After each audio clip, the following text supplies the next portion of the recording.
Welcome to this launch event of Lancet Countdown on health and climate change, jointly organized with SITE and Umeå University. My name is Göran Tomson. I'm senior advisor at SITE and also professor at Karolinska Institutet. Let me start by asking the Secretary General of the Royal Swedish Academy of Science, Göran Hansson, to say a few words of welcome. Please, Göran. We're happy that you have come to discuss the important issue of health and climate change. It's very appropriate to meet at the Academy, actually, because some of the early work on climate change and global warming started here. As you may or may not know, the first person to identify the problem of global warming was Svante Arrhenius, who was a member of the Academy 100 years ago and got the Nobel Prize in Chemistry in 1907. His thoughts around global warming were forgotten for decades, but then in the 1970s and 80s, Bert Bolin, another member of the Academy, initiated work to assess this issue. And with Bert Bolin's initiative, the International Panel on Climate Change, IPCC, was created, and much of the work in this area was actually carried out at this building, and we still house one of the hubs in the Future Earth program, a global program for assessment of resilience and challenges to it. We also have in our building the Bayer Institute that deals with the economical consequences of ecological changes and is a world-leading research institute in its area. So the Academy has a strong program in this area. Now with SITE, we're adding global health to the panel. Apart from that, we're probably best known for our work with the Nobel Prizes. We award the Nobel Prizes in physics and chemistry, and also the Sveriges Riksbank Prize in economic sciences. But we do a lot more than that. We provide science for policy. That means facts for decision makers, opinion leaders, and the public debate. And in this day and age, it's more important than ever to provide scientifically based facts as a counterbalance to the quote-unquote alternative facts that take too large a position in the public debate. So we feel that that is an important mission for us, for SITE, for the entire academic community. We do a number of other things, but I won't take more time to tell you about those. We're happy to have you here, and I wish you a very successful day. Thank you. Thank you very much, Göran. It's now my privilege to ask the director of SITE, Peter Friberg, to take the floor and his words of welcome. I would like to warmly welcome you all to the Royal Swedish Academy of Sciences and SITE. And my name is Peter Friberg, and I'm director of SITE. And I would, in particular, it is very nice also to have two state secretaries here from different areas, which is actually what is so important these days, to combine various disciplines and responsibilities within the government. So we're very pleased to see that. This project is also, we're doing that together, as indicated on the previous slide, with Umeå University, and we were very happy for that collaboration with Umeå. The purpose of SITE is shown here. It's to actually do interdisciplinary work and approaches to different problems, and to do that, to promote the Swedish research and education, and to provide a scientific basis for policy work, as also Göran was alluding to. But this is for global health specifically. Our mission is to strengthen the basis, both national and international. So it's to strengthen the resource base in Sweden in order to reach out globally. And there's a specific focus for vulnerable groups, including women and children. And this was actually pointed out yesterday. I visited London yesterday and listened to the previous Dutch minister, Lilian Pleumen, who initiated She Decides. And there was a University College of London and Lancet lecture. It was absolutely fascinating. So the women and children focus is important for us. And here is just a schematic slide of how we would like to work. We work always together with others in partnership. And I don't think that we should see ourselves as center of the world, of course, but we'll try to work with other people and other organizations in order to provide and synthesize good science to be able to help out globally. So working with the organizations in the government, the civil society, various think tanks, authorities, but also strongly tied to the Royal Swedish Academy of Sciences, which is extremely important. Strengthen that and reach out globally. We have various activities. Among one of them is that we have initiated a fellow program, and we have 8 site fellows representing various disciplines from 7 universities within Sweden. And this is rather senior researchers that will be hopefully helped by our program and mentorship that we will provide to them. And also, in return, they will provide good science back to us also. Now, this is a picture trying to link the various goals, the SDGs, the Sustainable Development Goals, and they're, of course, importantly linked to each other. And I guess this is a quite well advanced audience we have here, so you know most of them. And I mean, oceans and energy and all of these goals, and also, of course, the climate, they're interlinked.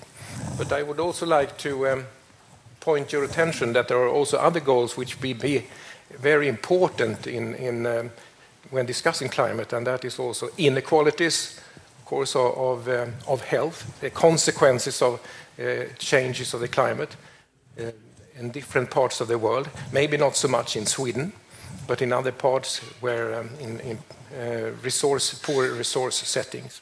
So we have to bear in mind all the time that it is also other goals that are linked, and not just only specifically what actually is the climate. So it has impacts on people and health. So it's a real pleasure to see so many of the interested people here today with this Lancet Countdown Health and Climate Change event process. And I think it's a very important initiative that has been taken by a countdown process. That is to really follow and to see what actually is happening both globally and also for the specific countries. And I think that is such a principle that could be used also in many other instances, that to see what are we actually achieving, what are we doing. And by those words, I welcome you warmly all again to this morning. Thank you. Thank you, Peter.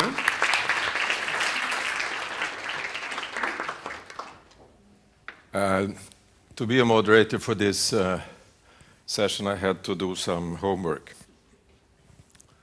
And just to remind ourselves that it's serious business. We live in the Anthropocene epoch dominated by our own species, with major implications, rapid changes, and consequences for health and development. So we will hear here about adaptation, resilience, mitigation, etc. And we will also have to be aware of the need for transformative approaches. It's no longer possible to base health and development on what's going on with the fossil fuel intensive and highly inequitable situation in the world economy. So we need to be imaginative, transdisciplinary creation of new knowledge, and not least implementation, much better implementation. There is so much we know, but we don't do. So, as Peter said, we are delighted to have 2 state secretaries here, and we are also delighted to have so many scholars from the academe. So without further ado, let me ask Eva Svedling, State Secretary at the Ministry of Finance, to make her presentation. And it's going to be on Sweden's work with climate change, reflections from conference of interested parties, and without PowerPoints, is that correct? Correct. Very much welcome, Eva. Please.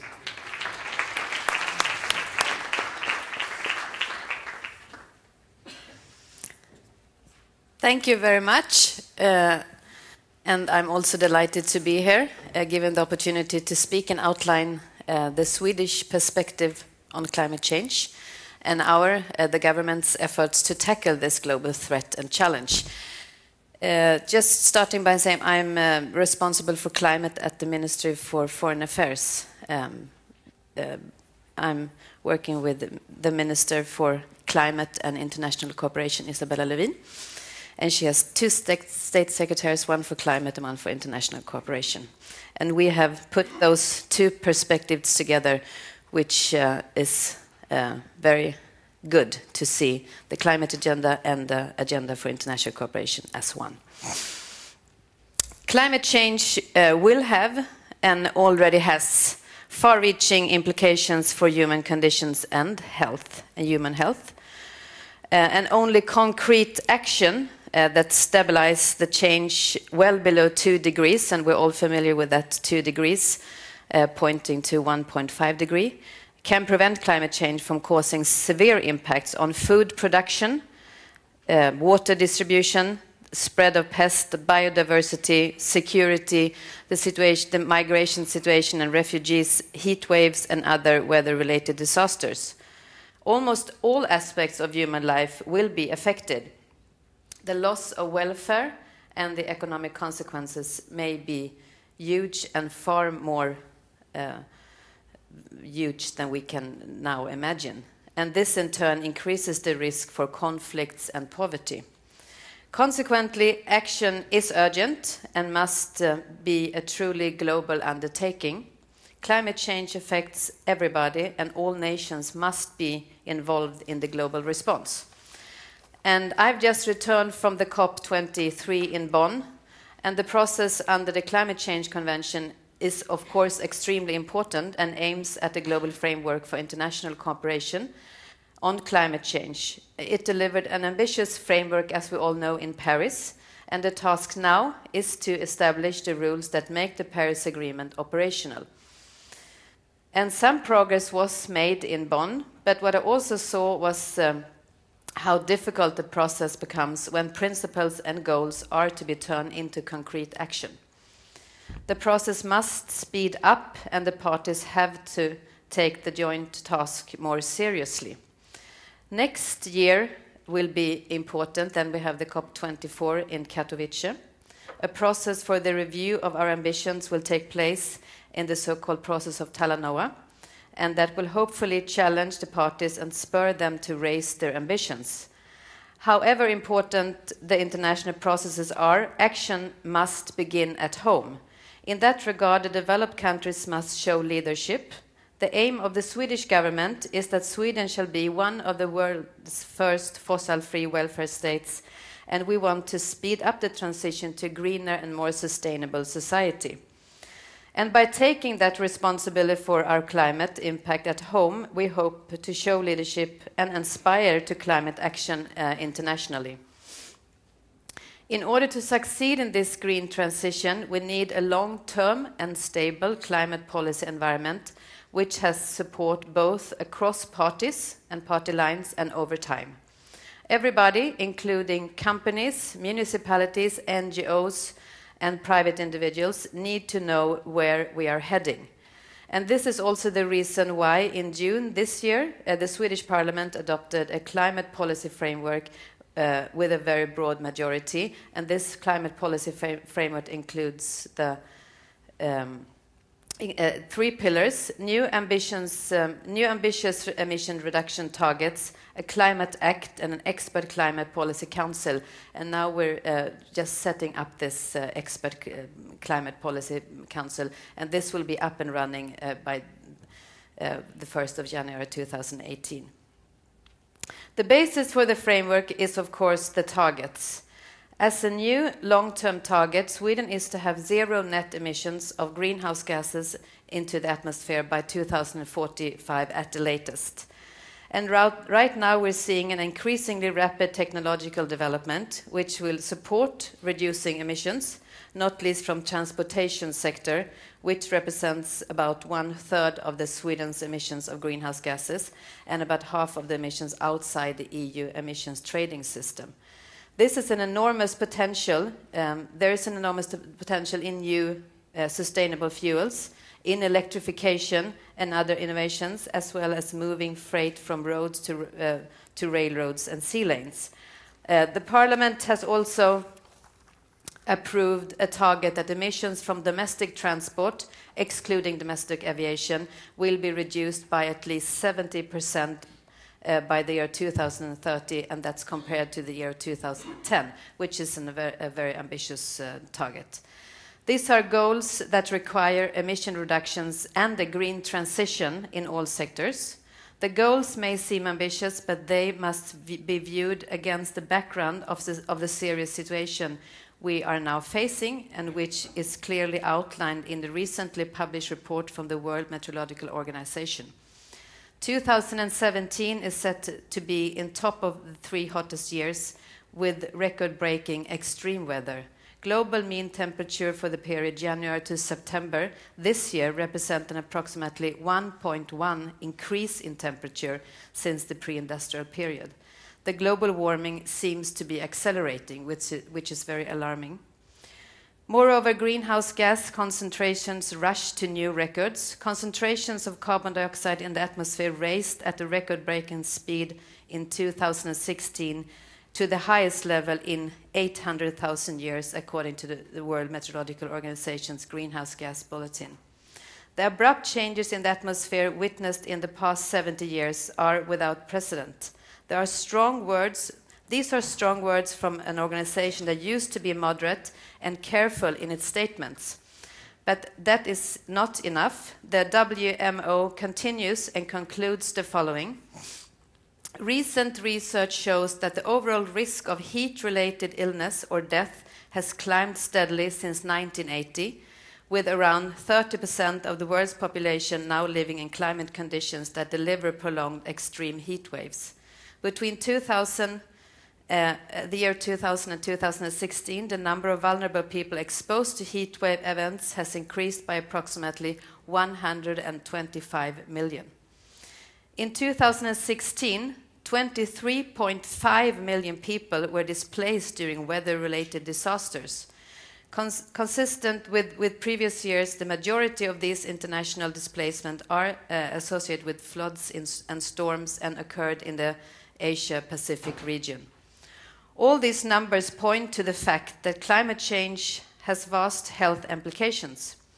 We need to realize the environmental and health challenges that they are interconnected. There is a strong link between air pollution, climate, and health. Air pollution is the single greatest environmental risk to health and one of the main avoidable causes of death and diseases, including stroke, heart disease, cancer, and respiratory diseases, including asthma. WHO estimates that 6.5 million deaths per year are attributable to air pollution. Children and people in vulnerable and hard situations, including women of reproductive age, the elderly, those in poor health, and those living in less wealthy communities, they will be the most and hardest affected of climate change. And according to the UN's Children's Fund, UNICEF, 300 million children, almost 1 in 7 of the world's total, live in areas with the most toxic levels of outdoor air pollution. Climate change will likely aggravate this situation. To sum up, I would say that the role of Sweden is to show that going fossil-free is possible. Our emissions per capita are low, but our impact can be big if we can show that transformation is possible while preserving an economic and social development. For this to happen, all parts of our society need to be mobilized, and the policies need to facilitate this joint endeavor. There is a window now of opportunity still open for us. It will remain open for another decade or two. What we do during this period will most likely decide how the climate and thereby the living condition on our planet will change. Thank you.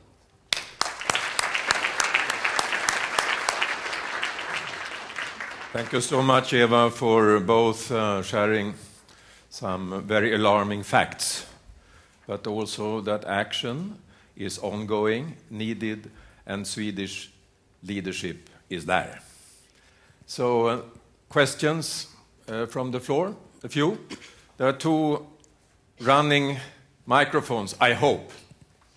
If not, I will run with the microphone. So if you show who of you that want to ask a question or make a comment, please tell your name and affiliation. Nobody? Wow. So, Bo Lindblad from Karolinska Institutet. Can you get the microphone, please?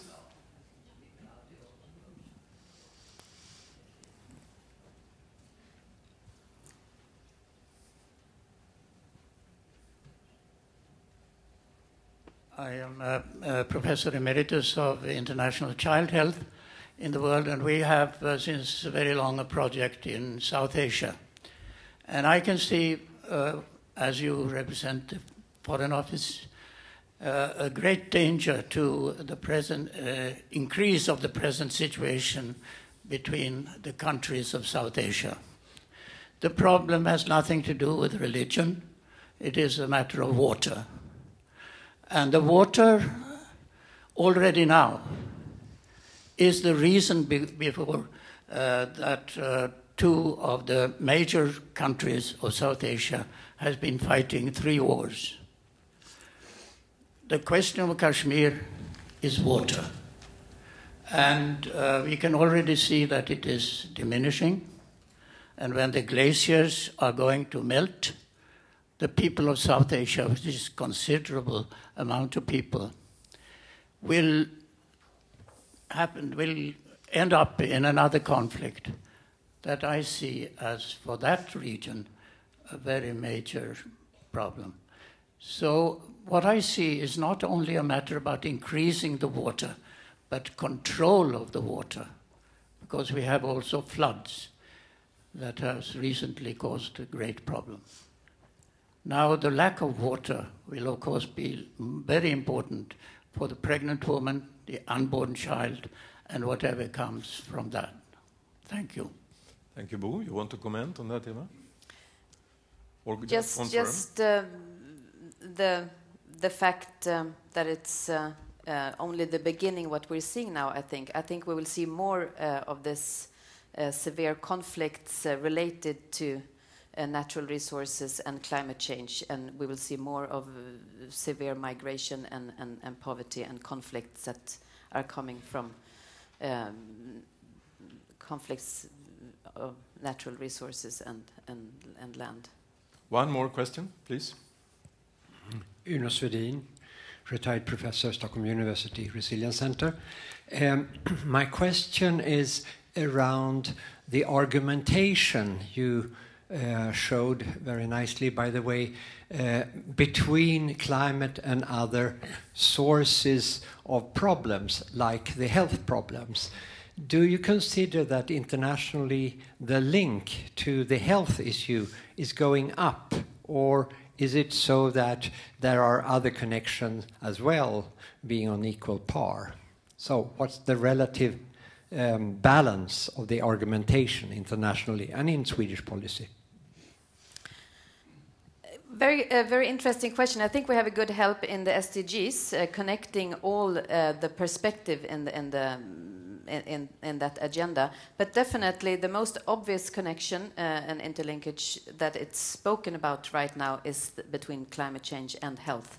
We see other connections as well, of course, that I was also talking about. But health, definitely, it was from a lot of countries in the climate negotiations at the pre-COP and also now in Bonn, that wanting to have formulations very clearly addressing the issue of the connection between climate change and health. Thank you, Eva. With this, I'd like to again thank you for your presentation and to give you this small token, which is a certificate that trees have been planted in Eastern Africa. Thank you very much. Thank you very much. Thank you. Thank you for coming. Thank you.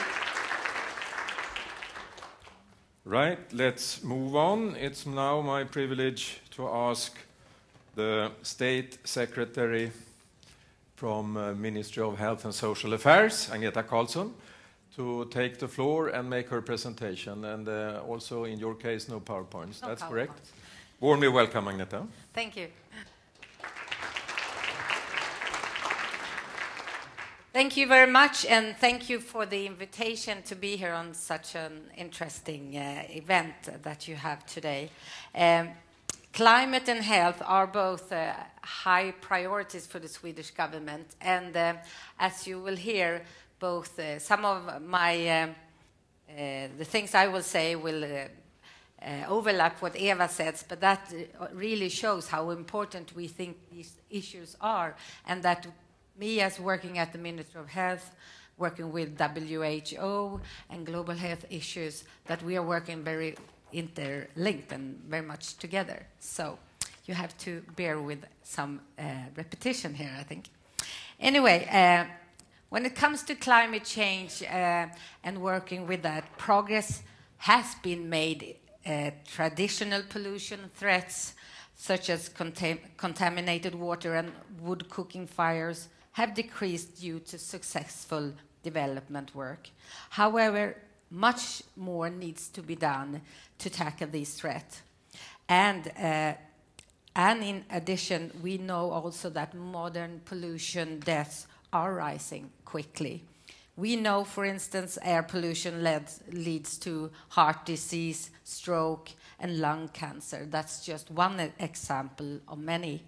There is so much more to learn and to discover in this area, and many of you and other scientists are still discovering new links between pollution and health problems.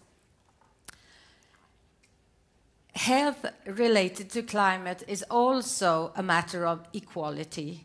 There are considerable inequalities concerning both exposure and effects of climate change. And we know that climate change and environmental degradation hit those living in poverty hardest, as they are often directly dependent on natural resources, biodiversity and ecosystem services from forest, land, watercourses, and seas for their livelihoods.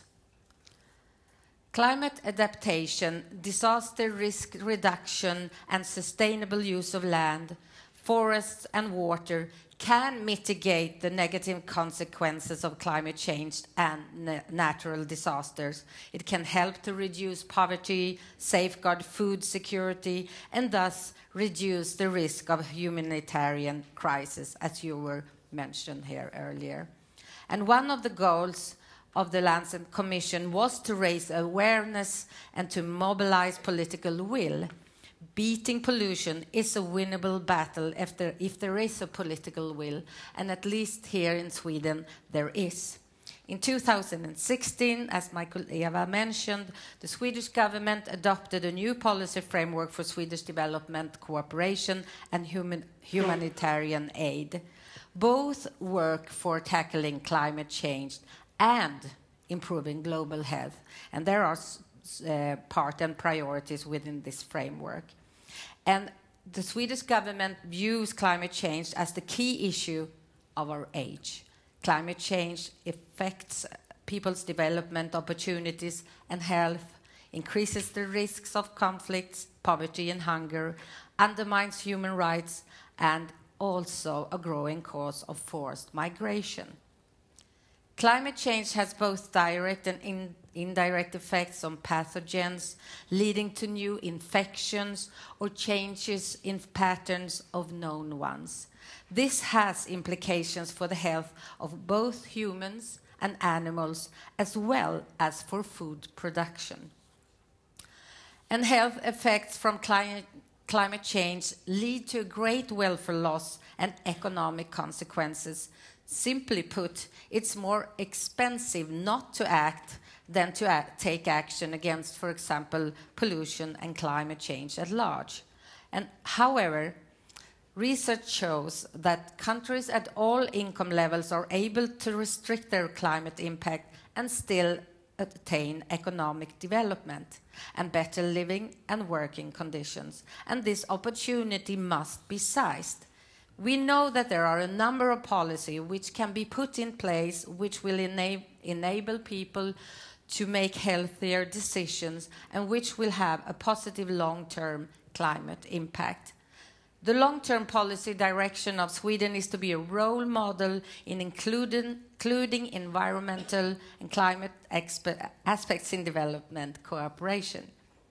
Furthermore, the Swedish government will work to ensure that the international financial institutions' investments in and support to fossil energy are phased out in the long term by substantially reducing such investments and significantly increasing investments in renewable energy.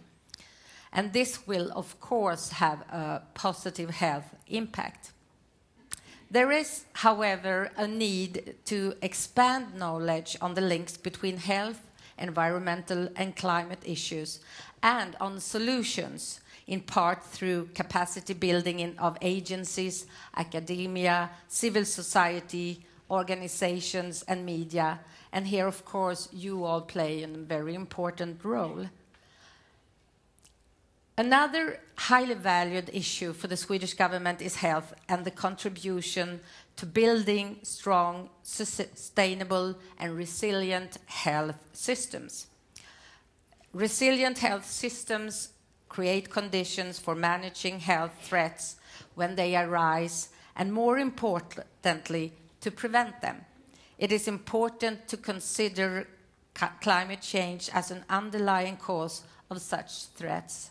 Climate aspects are therefore also important to take into consideration when health systems are designed and priorities set.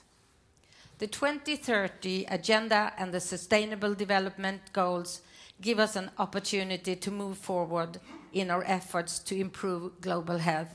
If we are going to achieve SDG 3, ensuring the people not only survive but can live long and healthy lives, we need to work across the health, environment and climate agendas. In October this year, WHO held a global conference on non-communicable diseases in Montevideo in Uruguay. Following the suggestion from Sweden, countries agreed on recognizing the interlinkage between environmental determinants and risk factors related to non-communicable diseases on one side and sustainable development goals about reducing premature mortality from non-communicable diseases and reducing death and illness, including from hazardous chemicals and pollution on the other hand. These interlinkages illustrate that the prevention and control of non-communicable diseases can also contribute positively to the Sustainable Development Goal 13 on climate change. We will promote actions that are mutually reinforcing and supporting co-benefits for these goals and targets. The topic of this seminar is climate change and health. I would also like to take this opportunity to highlight another health threat that shares some of the characteristics with the climate change, and which is also very much prioritized by the Swedish government, namely antibiotic resistance. Climate change and antibiotic resistance are both urgent and complex threats with implications for sustainable development worldwide. Both threats have clear cross-border dimensions. For both threats, we need to translate commitments into concrete action. And we have a window of opportunity in the response to both climate change and antibiotic resistance. Sweden has a relatively favorable situation when it comes to antibiotic resistance. This can be explained by many years of hard work and by timely measures taken at different levels and in different sectors, both related to humans and animals, according to the One Health concept. The Swedish government has prioritized the work both nationally and internationally, and has worked hard to put antibiotic resistance on the global agenda. And in recent years, we have seen important international progress in the multi-sectoral work against antibiotic resistance. Last year, WHO agreed on an action plan, and that all member states should have their national plan how to combat antibiotic resistance. And last year, UN also had a special high-level debate on AMR. And a high-level group are working now on how we on a global level can really make a difference in the future when it comes to antibiotic resistance. But this is just the beginning. It's now imperative to maintain momentum and continue to translate all these commitments into concrete actions. And in the same way, we need to take action against climate change for the sake of the environment and the health of the world's population. And what is good for people's health is good for the health of our planet. And what is good for the health of our planet are good for people's health. Thank you.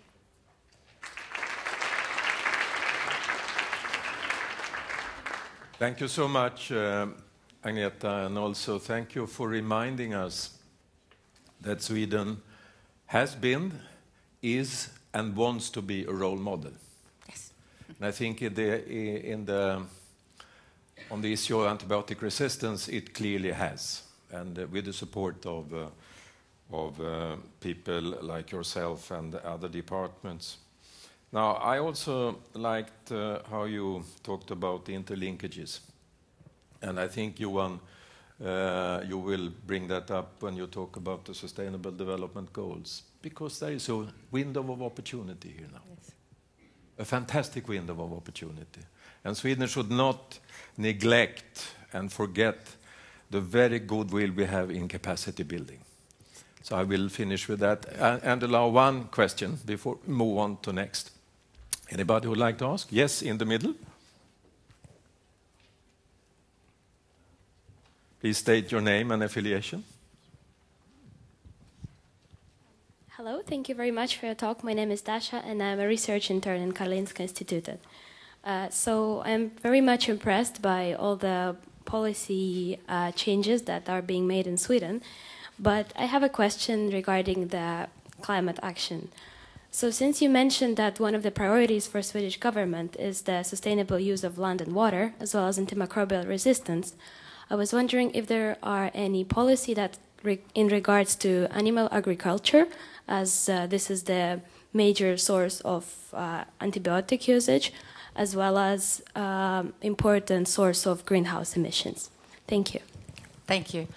In Sweden, we have a national strategy to how to combat antimicrobial resistance, and that, of course, includes the agriculture sector. And when we work on a global level, we are also always trying to work on One Health strategy. And my colleague at the Ministry of Enterprise, which includes the agriculture area, she and her minister is working very hardly in these UN organizations, FAO and I think it's shortened for the food and the animal agencies, global UN agencies. So we're really trying to work together. And WHO, we decided on an action program when it comes to humans last year, and they decided on a parallel action plan when it comes to animals. But it's as you said, it's much tougher on the animal side, really, and there.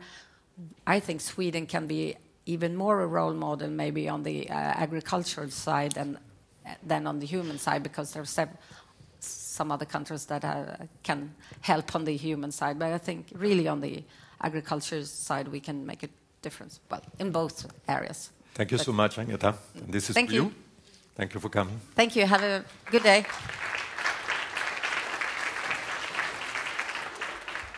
Running a little bit behind, but not very much. From now on onwards, please, audience, hold your questions. We'll have a quite substantial amount of time for the panel debate. And we want an interactive session, not only between panelists, because we also want the room to be full of energy. So please hold your questions and make sure to pose them for the panel debate. All right, now we move into a session that will deal with the Commission. We'll have a historical presentation with a future perspective. We'll listen to the countdown, and we'll have a new product presented. And I'm not going to say more about that. Without further ado, I'll ask Maria Nilsson from Umeå University, who's been heavily involved and my teacher in this area. I took a quick course. And she's also a site fellow. Maria, floor is. Thank you.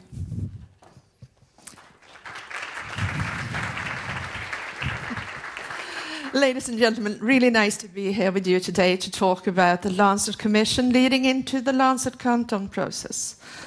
And I just want to give you this brief introduction, setting the stage in a bit for the countdown work. It all started with the 2009 Commission, Lancet Commission on Climate Change and Health, and it was called Managing the Health Effects of Climate Change.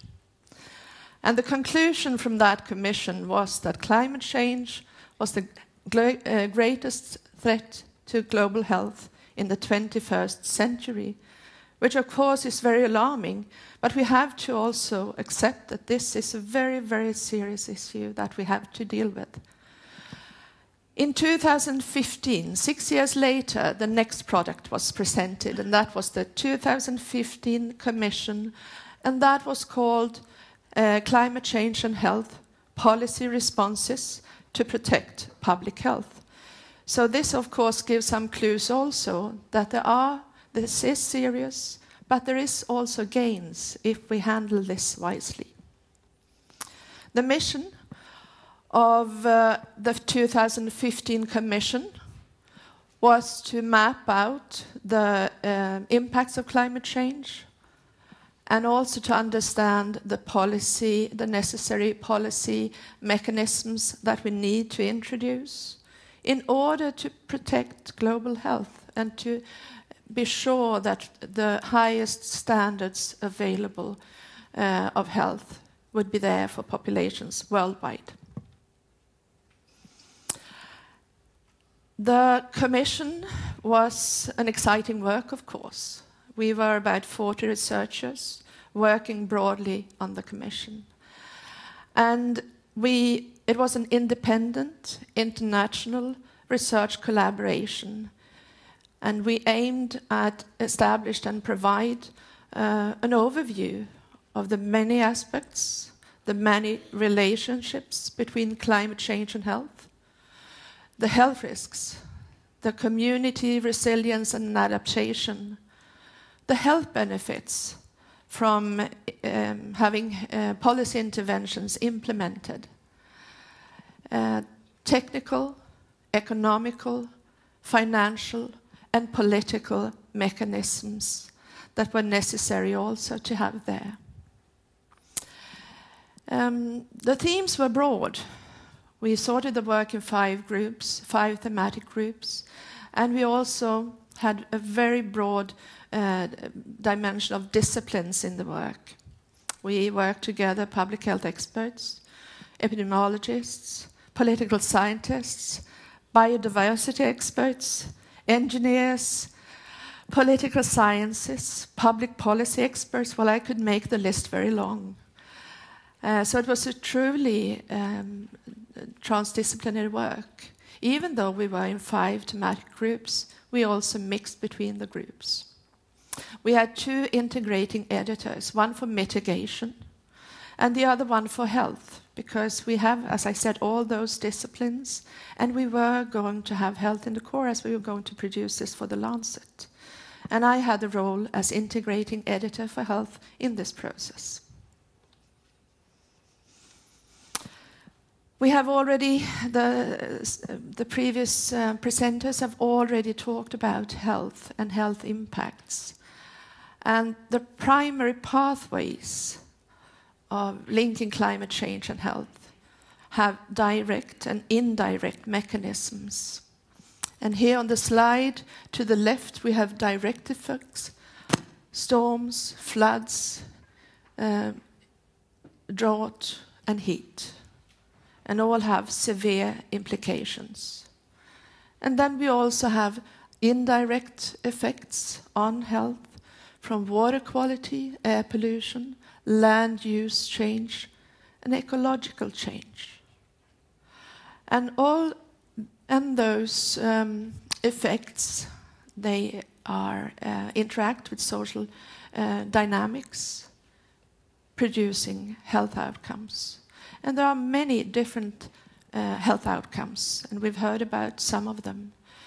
I would like to also include the mental health effects to those mentioned before. We have a problem in that it's not evenly distributed across the world.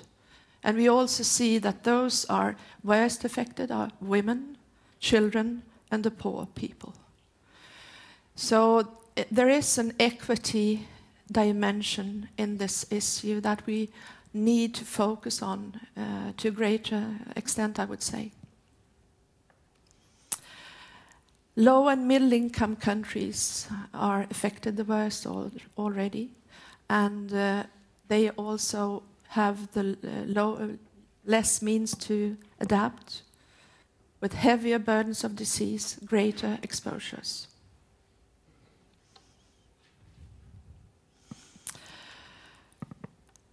The health benefits of responding to climate change are, of course, huge.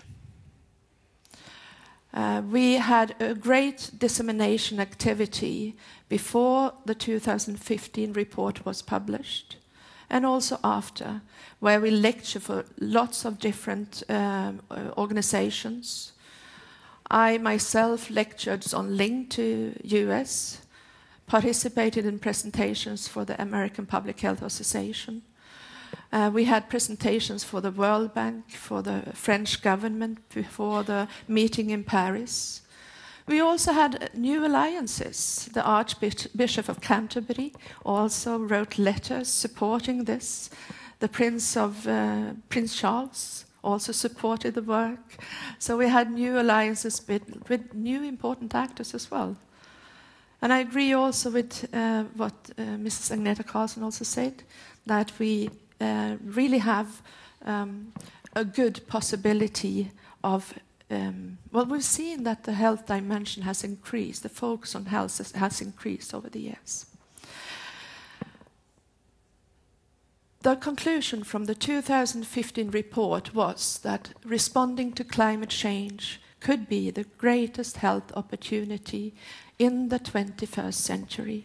And that is also why the countdown report, the countdown process was initiated. And we will present our results annually before the COP meetings every year, following the health impact development and also the policy development. Thank you.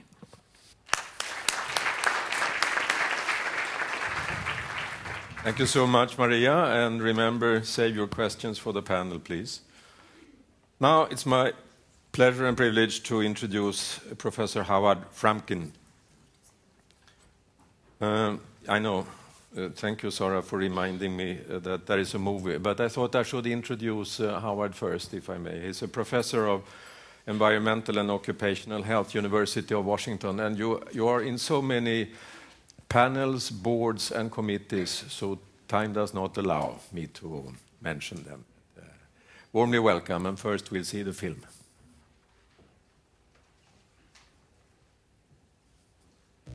Doctors, nurses and public health professionals from across the globe are responding to climate change, with the World Health Organization establishing it as one of the top priorities for the coming decade.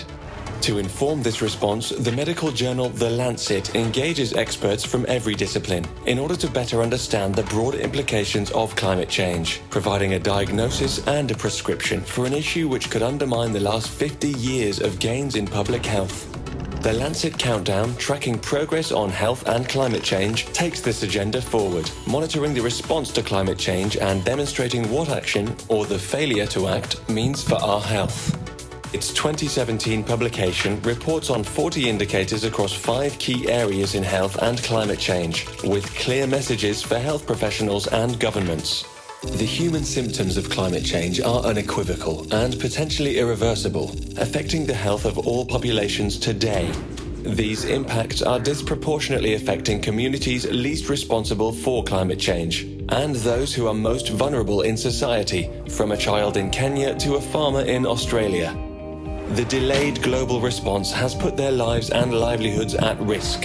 Over the last 25 years, the situation has worsened, with many of the Lancet Countdown's indicators moving in the wrong direction and little progress made. And yet, the last 5 years provide clear reasons for optimism. The Paris Agreement on climate change provides a framework for action and accelerated political momentum. Early signs of a rapid transition from coal to renewable energy and growing investment in sustainable transport signal the beginning of a broader transformation, with unprecedented gains in public health to follow. Going forward, the Lancet Countdown will continue to monitor progress on health and climate change every year, developing its indicators and tracking a world that is increasingly responding to the challenge and realizing the opportunities for human health that this brings. Visit the Lancet Countdown's website for its report on the state of health and climate change across the world in 2017. Howard, take the floor and tell us a little bit about challenges. Thank you. Thank you very much. What an honor to be here this morning. Good morning, everybody. It's wonderful to be here in Sweden, which, as we've heard, and I can verify as an outside visitor, is truly a world leader and role model in addressing this challenge. It's wonderful to be in this institution. It's a little awkward to be an American these days, going anywhere and talking about climate change, so under the circumstances, I should say that I don't represent my government.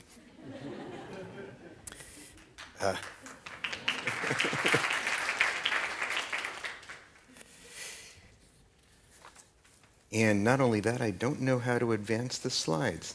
There we go. Well, today I'm going to share a truly exciting story masquerading as a truly boring story. It's a story of public health surveillance, seemingly a boring story of collecting numbers, but as every public health professional knows, an absolutely pivotal public health function. Why is that?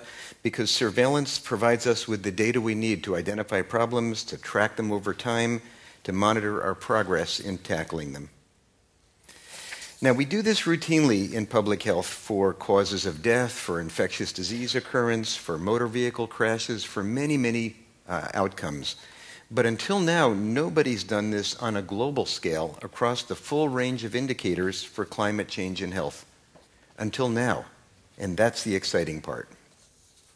Maria just provided the background, how the original Commission on Climate and Health at the Lancet in 2009 mapped the impacts of climate change on health, focusing on the threat, while the next commission 6 years later focused on the opportunities to improve public health in the context of tackling climate change.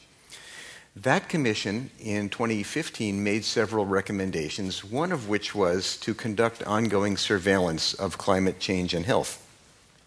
Not every great idea is implemented, but this one was. The recommendation for surveillance gave rise to the Lancet Countdown on Health and Climate Change, which is the star of today's show.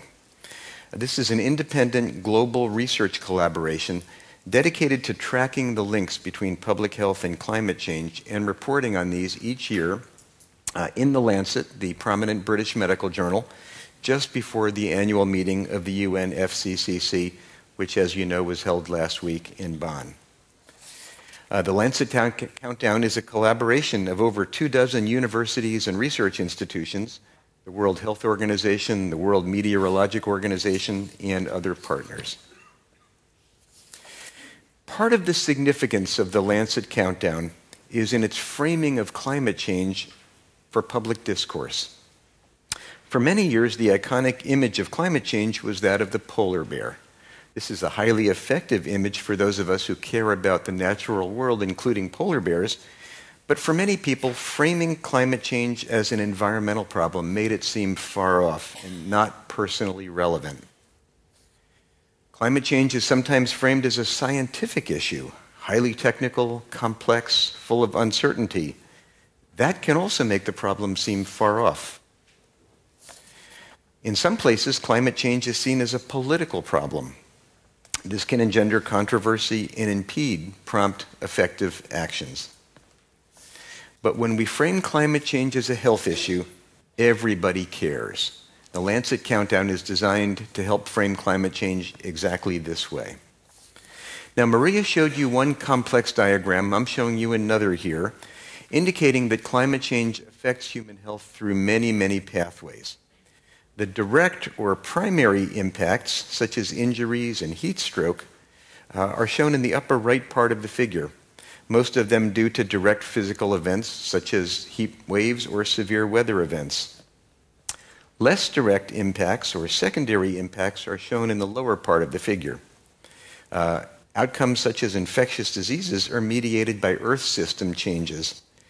And tertiary effects on health and survival, such as armed conflict and population displacement, arise from more diffuse social disruptions.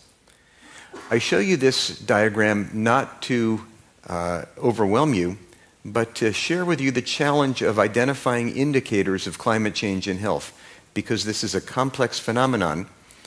The task of identifying indicators is a complex challenge as well. Well, what is in the Lancet Countdown? It's impossible in a short time to share with you the entire content, but let me give you a high-level introduction to a few examples of the information in the countdown and to invite you to look at the full report. There are 5 groups of indicators, as you saw in the film. The first includes indicators of climate change impacts, exposures, and vulnerability, such as increased exposure to heat and trends in climate-sensitive infectious diseases.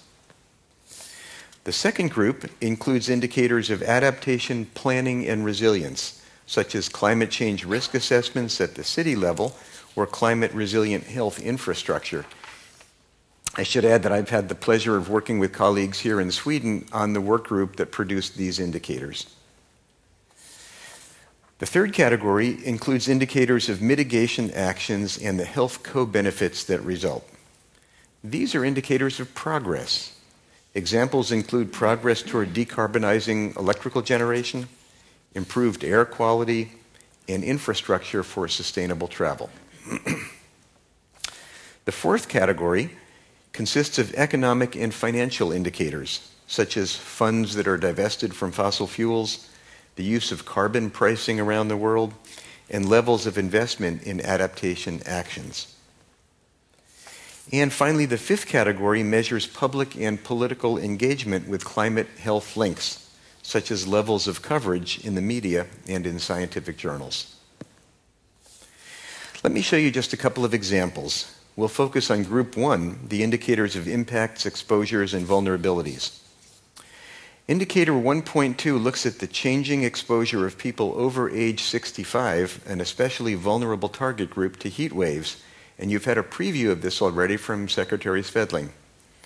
This graph shows the global changes in population exposure to heat waves each year from 2000 to 2016 relative to the baseline period, which was 1986 to 2008.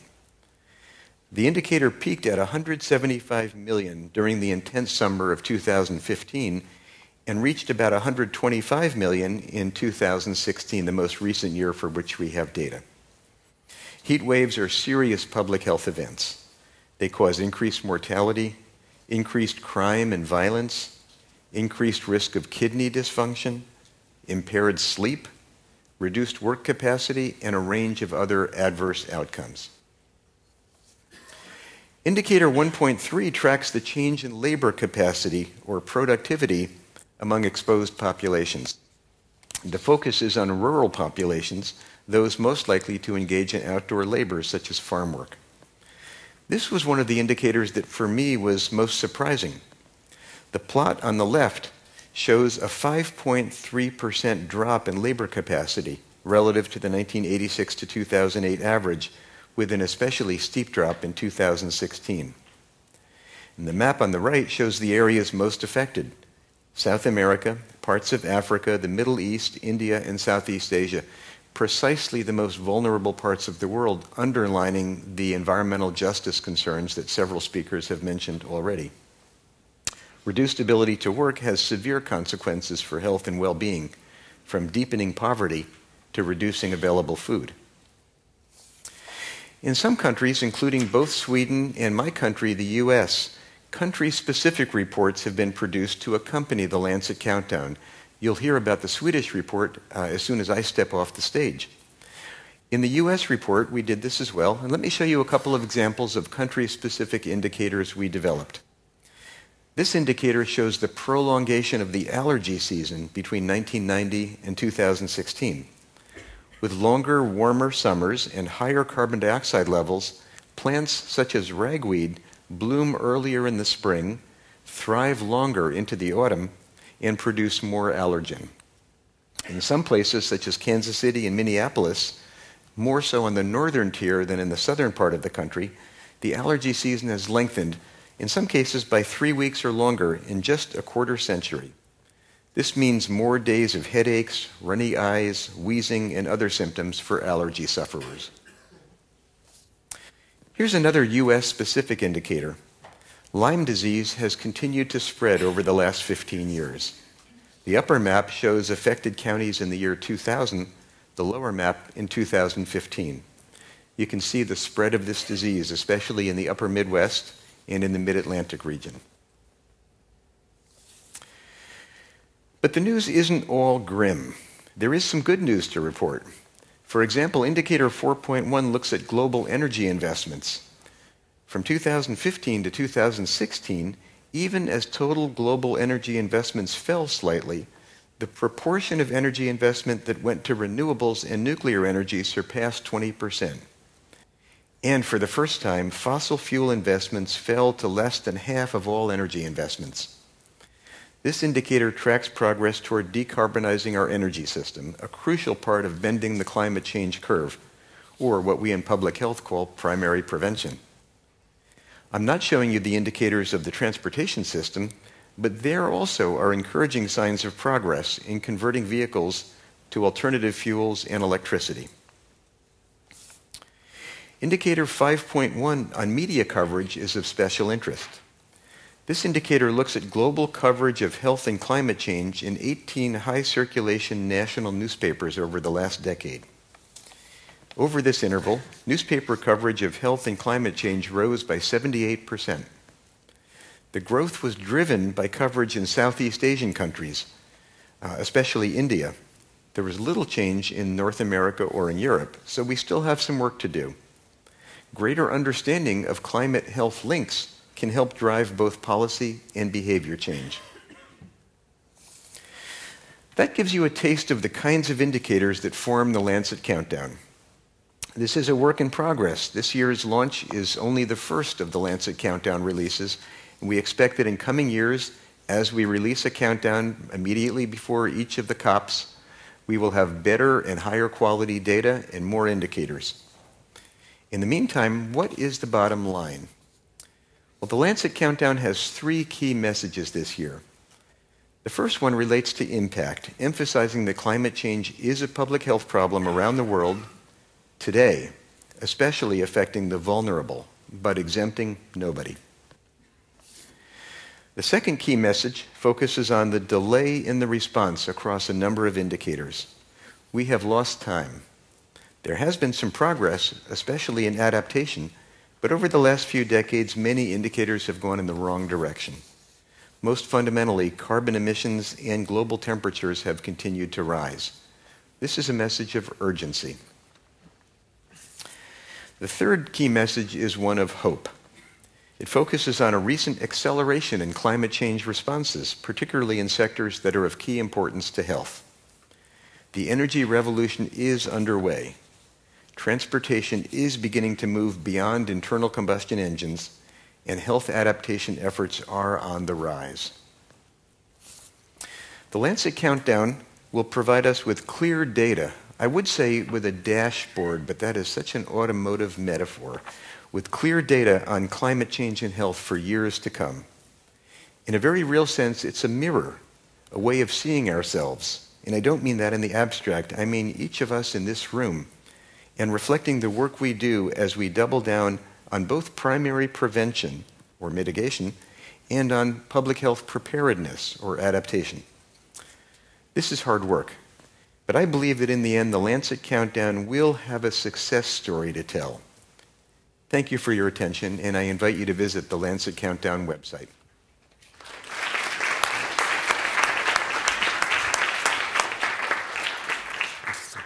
Thank you so much, Howard, for clarifying the importance of measurements, the seriousness of the matter, but also hope. So, for you, as for other presenters, a certificate on some trees in Eastern Africa. Thank you so much. Thank you very much.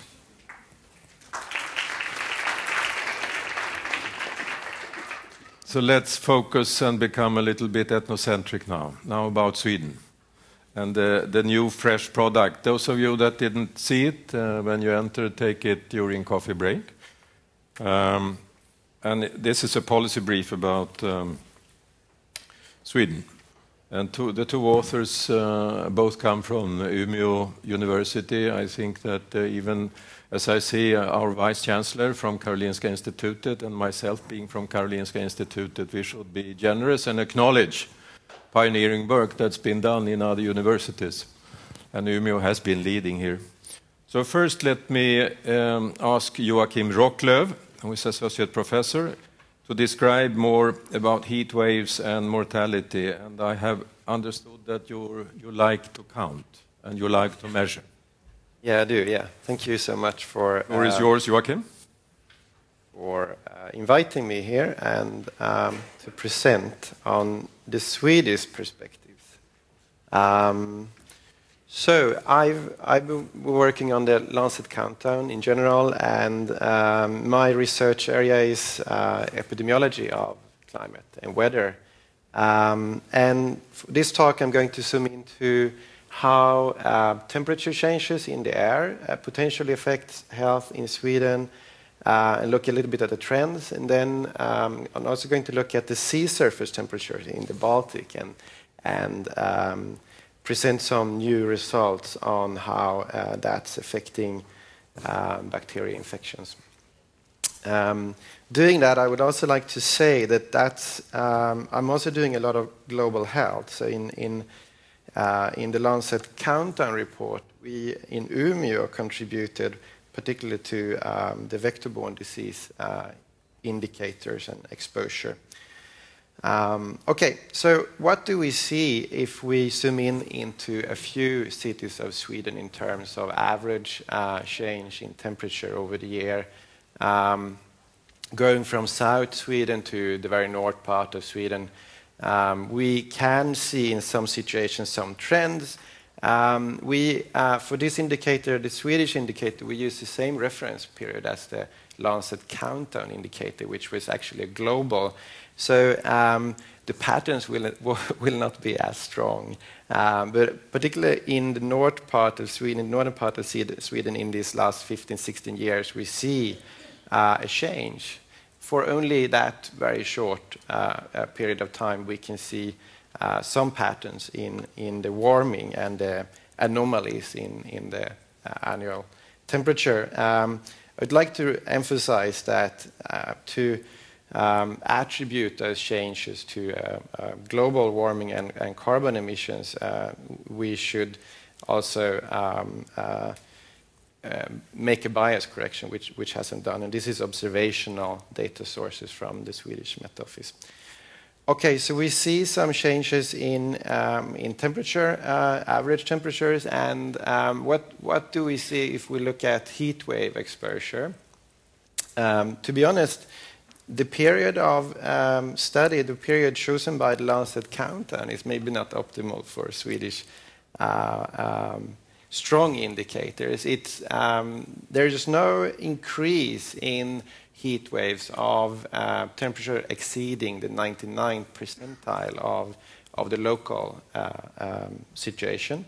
But there's considerably quite pronounced heat waves in all of the locations according to that definition over the period, and they're irregularly sort of distributed between the years. So what we basically see is, for this shorter period is a lot of climate variability. But we also see events that are potentially causing disease, deaths, and bad health. What do we know about temperature and health? Well, there is actually quite a lot of studies from Sweden that I think I've been part of most of those studies, actually. In general, we can see an increase of about 8 degrees per degree increase in temperature in the summer season. So like an 8% increase of mortality for every degree that temperature is increasing. So that's pretty large on a population level. And this is for the population that it's not only the elderly, which are the most susceptible, but also populations from about 55 years up. Saying that, the association between temperature exposures and warm temperature exposures and health impact is not homogeneous. It's not equally so that everyone faces the same risk. It's a very heterogeneous impact. So some groups specifically face big health impacts, and some groups are not affected at all. Some examples are people with, the mortality in groups of congestive heart failure is about 10% and per degree, and for people with psychiatric associated mortality would be about 33%. And there is actually for the psychiatric subgroup, there's also indications that the medication that you use in such situations are interfering with the exposure, causing dehydration and electrolyte imbalance like salt loss, etc. So that's part of the explanations.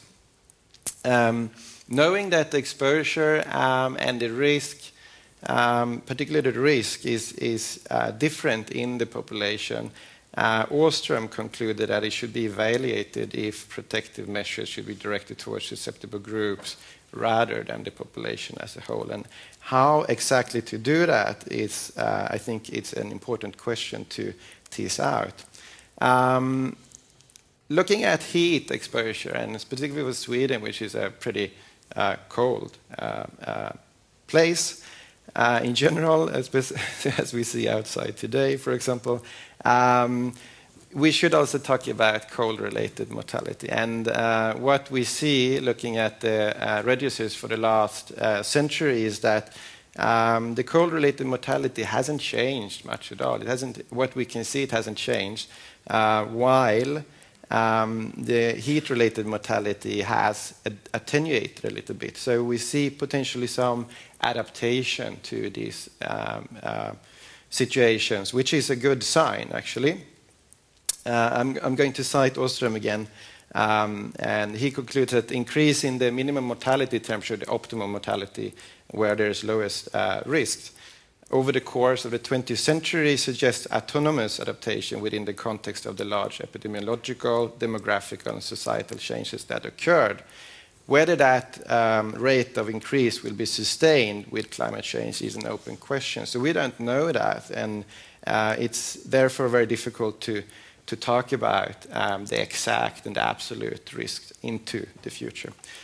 I'm going to shift my topic to something that I've been studying together with colleagues at the European Centre of Disease Control recently, and that's an emerging disease in Sweden and in the North European countries at least, and it's a Vibrio cholerae. It's a bacteria that's transmitted through surface waters of that's brackish, so it's low salinity. Seawaters are warm, low salinity seawaters are sort of the optimal conditions for a rapid growth of this bacteria.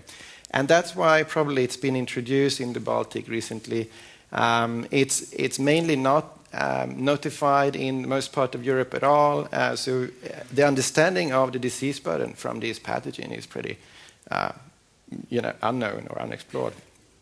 But in Sweden, we have good data, and help of colleagues from Folkhälsomyndigheten, we had access to a data set which we could start to analyze. And the first thing we did was to look at the patterns in terms of climate variability between the years and the geographical distribution, and that's what's presented here. You can see that warmer years in terms of sea surface temperature has much more of a cases. And colder years like 2012 doesn't have much cases at all. The warmest year up north in 2014 also saw increases in the geographical distribution, so northward emergence of these disease cases. Looking at using epidemiological methods to study the relationship between these occurrences of disease and the sea surface temperature, we can see a very strong relationship where when the sea surface temperature is beyond 16 degrees, the relative risk of infection increases largely. So that's something that we could anticipate, both increase in intensity and enlarge its seasonal window, and increase its geographical distribution. I should say that some of these infections are not so severe. It's ear infections among children, but some of the infections from Vibrio cholerae bacteria is actually causing very severe disease, wound infections, and septicemia in some cases. A good thing with these, with the Vibrio cholerae, is that the ECDC has been pioneering adaptation research here and developed a warning tool that can be used to look at the exposure risk in the Baltic area every day, basically. So that's just a little bit zooming into Sweden in terms of heat and Vibrio cholerae, and that's all I want to say today. Thank you. Thank you very much, Joacim. So I'll now ask the first author, who is from Stockholm, Stockholm Resilience Center, also an advisor to site, Elisabet Lindgren, to make her case and her presentation. Elisabet, please. Thank you, and thank you all for coming here today. This is the report, and I really hope you all will pick it up later. We have identified some indicators, and you heard Joacim present a couple of them. Because Sweden is very special. We have a cold temperate climate. It's a little bit warmer in the south. It's definitely colder up in the northern mountain ranges. And this, of course, will have implications in the future. We are already seeing it with climate change. And one of those implications are changes in the seasonal climate that both the climate during the seasons and the length of the seasons will change. And that will, of course, like in US, have implications for airborne or pollen allergies. It will also have implications, as we heard Joacim talk about, in the summer with the warmer water temperatures. But it will also affect many of the insects and species that are spreading diseases. We are expecting that some of the insects, like the little sandfly to the very left here, might move towards Sweden and even survive later on in the very southern parts of Sweden. However, we do have a huge problem in Sweden, and that is the ticks and the tick-borne diseasing, Lyme borreliosis, Borrelia infection, and the tick-borne encephalitis. And the northern distribution limits of ticks is located in Sweden. To the left here, the yellow line shows what's called the Limus nolandicus, and that is the northern limit of many species, plants and insects in Sweden. And it was thought that north of that limit, those species were found very rarely. In the mid-1990s, we did a study together with the Uppsala entomologist, and it was showing that ticks were actually surviving further north in Sweden along the waterways. And that was because that the climate, the seasonal climate, has started to change. The number of days in early spring and in autumn has become more of those days that were very important for the ticks to survive, to feed and reproduce. So they could start to survive further north. And also the winters were less severe.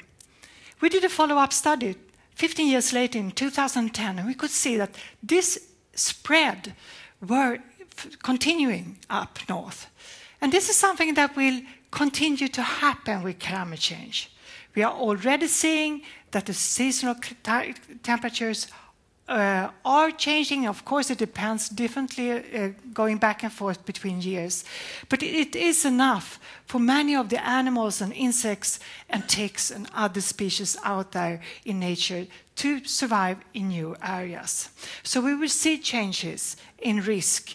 And that is also very important when we talk about recommendations. It's important to provide the health sector, the care workers, with information and education about emerging new diseases, that are new risk areas, new infections that might come. It is also important with risk information to the general public, to the people living in those areas, working or visiting, and also to local authorities. Sweden is actually very good with this. We do have a lot of information going through our media. And if we're talking about tick-borne diseases, you can see every spring people are warning about ticks. Monitoring is very important, and Joacim mentioned the European Centre of Disease Prevention and Control, ECDC, which, by the way, is the only EU agency located here in Sweden. And they have been concerned also about climate-sensitive diseases. What will happen in Europe in regard to changes in threats and emergence of diseases over the years with climate change? So what we have done is to identify which diseases will be affected by climate and which of those are of importance for society, because some are not important at all. So we do this kind of weighted risk analysis. And the important thing is that if there are diseases that we expect that will become more of a threat in new parts of Europe, we need to make them reportable or notifiable, like the Vibrio infection or the tick-borne encephalitis. Leaving infectious diseases, going back to what Joacim was talking about heat waves. As you know, heat and air pollution are synergistic effects. They are interacting together. So if it's hotter and at the same time is air pollution, people in particular with cardiovascular diseases and with respiratory diseases will fall more ill or die. And it's not 1 + 1 is 2. It's actually 1 + 1 is 3. There seems to be some thresholds. So if we move to climate change mitigation, that is reduction of greenhouse gas emissions. Sweden, as we heard this morning from the state secretaries, has a very ambitious goals. We really want to phase out fossil fuels, and that's fantastic, to lead and become a country to show that this is possible. And if we phase out fossil fuel, for example, we'll of course contribute to reduction in the increase of climate change related health effects in the future. But if we choose wisely, we can have co-benefits, which makes it less expensive for society and for the individual, which means that if we choose the renewable energy sources and the renewable fuel and new innovation technology wisely, we can actually gain public health positive impacts directly by reducing air quality. By reducing air pollution, increasing air quality. This shows what's happening here in Sweden right now. This is biofuel use in the traffic sector in relation to fossil fuel use. It was about 5.5% in the 2009, I think the data started, and it's nearly 20%. And the goal is to be much, much higher than that. However, if we choose not only biofuels, because they are still emitting some of the air pollutants like nitrogen dioxides, if we instead try to focus more and more on, for example, electrical vehicles in the transport sector, that will increase even more. I would just want to show something that is not in the report, but might come in the years to come, because there will be added new additional indicators. And that is climate change adaptation, just to show you that by adding vegetations in the cities, we will have several beneficial effects and make adaptation for many of the climate change health impacts. So vegetation cools the city. Vegetation helps to improve air quality. Vegetation is also something we feel very good about. If I look out on these beautiful trees, or if I look out on a green roof, for example, and there is vegetation, my stress levels goes down. My blood pressure goes down. So this is triple health co-benefits for tackling impacts of climate change in the future. Thank you very much.